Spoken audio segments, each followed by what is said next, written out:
So hormone ஒரு ஆர்கன்லேருந்து secrete ஆயிடுச்சு அப்படின்னா அது போய் டார்கெட் ஆர்கன் மேலே ரியாக்ட் பண்ணணும், இல்லைன்னா டார்கெட் ஆர்கனில் போய் அதோடைய ஆக்ஷன் வந்து பண்ணணும்.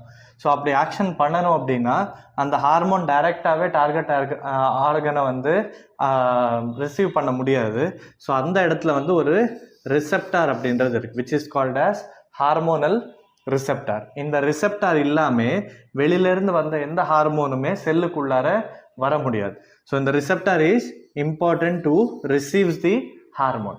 ஸோ இந்த ஒரு செல்லில் கூட 1000க்கு மேலே இந்த மாதிரி ஹார்மோனல் ரிசெப்டார்ஸ் வந்து இருக்கும்.